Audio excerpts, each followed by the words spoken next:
Perkenalkan, nama saya Michi Amelia Barubarus, NPM 28 dari Fakultas FKIP, Prodi PGSD kelas 1. Pada kesempatan ini saya akan membahas tentang kitab suci. Apakah arti kitab suci? Kitab berarti buku atau tulisan. Suci berarti dikuduskan untuk atau dari Allah. Kitab suci berarti tulisan yang secara khusus disucikan karena berisi sabda Allah atau pengalaman akan Allah. Dari mana asalnya kitab suci? Sejarah mencatat bahwa kitab suci yang ada pada kita sekarang terbentuk pertama kali kanon yang ditetapkan oleh Damasus I di tahun 382, Konsili Hippo, Kartago, dan Kalsedon, yang kemudian diteguhkan oleh banyak konsili sampai Konsili Trente. Maka, magisterium gerejalah atas ilham Roh Kudus yang menentukan kitab-kitab mana saja yang diinspirasikan oleh Roh Kudus, sehingga dapat termasuk dalam kitab suci. Pada saat ditetapkan pertama kalinya oleh Paus Damasus I, kanon kitab suci terdiri dari 73 kitab. 46 kitab-kitab perjanjian lama atau termasuk yang kini dikenal dengan kitab-kitab Deuterokanonika, dan 27 kitab-kitab perjanjian baru. Sebelum kitab suci ditulis, gereja mengandalkan tradisi suci, yaitu pengajaran lisan dari Kristus dan para rasul yang telah ditunjuk oleh Kristus menjadi pondasi gereja. Oleh Roh Kudus adalah jiwa gereja itu sendiri. Gereja menentukan kitab suci. Karena itu, gerejalah yang mempunyai otoritas untuk menginterpretasikan kitab suci sesuai dengan maksud yang ingin disampaikan oleh Roh Kudus. Nah, dalam bahasa apakah kitab suci ditulis? Di sini kita ketahui bahwa bahasa Ibrani digunakan dalam kitab-kitab yang berasal dari tradisi Yahudi. Penemuan Dead Sea Scrolls semakin memperkuat hal itu. Komunitas SNS masih menggunakan bahasa Ibrani dalam naskah kitab-kitab mereka. 2. Bahasa Aram yang berkaitan dengan bahasa Semitik, yaitu dialek bahasa Ibrani sehari-hari.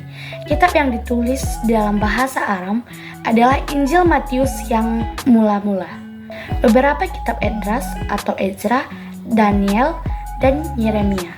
3. Bahasa Yunani.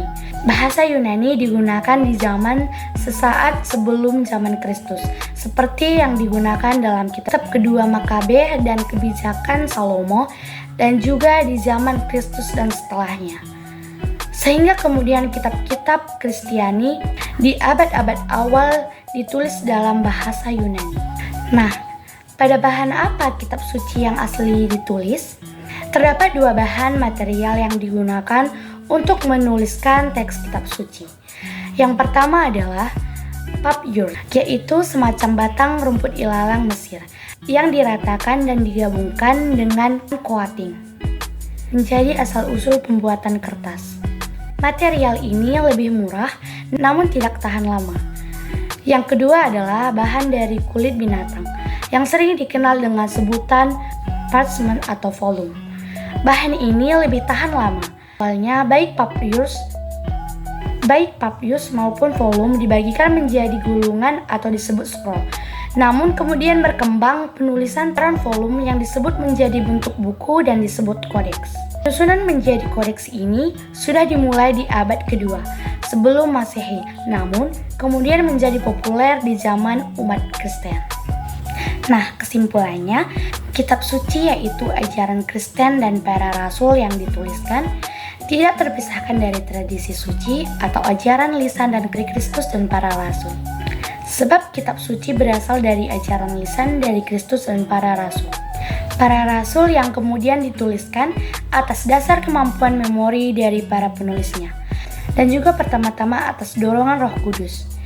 Dengan kata lain, kitab suci mengambil sumbernya dari tradisi suci yang telah hidup dan berakar dalam jemaat perdana.